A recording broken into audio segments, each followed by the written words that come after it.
এদিকে প্রতিদিন রাতে যখন মা বাবার ফোন আসে, নজরুল তখন এক দক্ষ অভিনেতার মতো কথা বলে। সে এমন এমন কথা বলে যেন সে পৃথিবীর সব থেকে সুখে আছে। সে হাসি মুখে মিথ্যে বলে, বাবা মা তোমরা চিন্তা করো না, এখানে সব ঠিক আছে, তোমরা যা ভেবেছিলে তার চেয়ে ভালো আছি আমি। একমাত্র ছেলের মুখে এই কথা শুনে রহিম মাস্টার এবং তার স্ত্রী হাফ ছেড়ে বাঁচেন।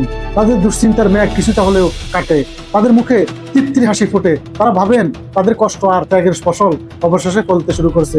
কিন্তু এই হাসির আড়ালে নজরুল যে নরক যন্ত্রণা বয়ে বেড়াচ্ছে তা তারা বিন্দু মাত্র জানতে পারলেন না। দিনের ক্লান্তি আর অপমানে নজরুল যখন বিধ্বস্ত, রাতের অন্ধকারে সেই কষ্টগুলো বুকের ভেতর চেপে সে শুধু তার বাবা আর মায়ের শান্তির জন্য মিথ্যে অভিনয়ের খোলস করে থাকে।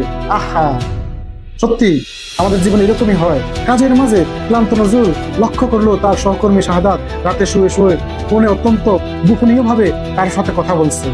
কৌতূহলবশত নজরুল আড়ি পেতে শুনলো শাহাদাত বিরূপে পায়ে জমানোর পরিকল্পনা করছে। পরদিন সকালে কাজে গিয়ে নজরুল নিজেকে সামলাতে পারলো না। সে সরাসরি শাহাদাতকে জিজ্ঞেস করলো, শাহাদাত ভাই, কাল রাতে আপনি কার সাথে কথা বলেছিলেন? আমি শুনেছি আপনি নাকি দুবাই ছেড়ে ইউরোপ যাওয়ার কথা ভাবছেন। বেতন তো শুনলাম অনেক বেশি। আপনি কি সত্যি দেশে অন্য কোথাও চলে যাওয়ার পরিকল্পনা করছেন? শাহাদাত দীর্ঘশ্বাস ফেলে নজরুলের দিকে তাকালো। তার চোখে তখন এক গভীর হতাশার ছাপ। সে নিচু স্বরে বলল, নজরুল, এই জীবনটা তো আর জীবন নয়।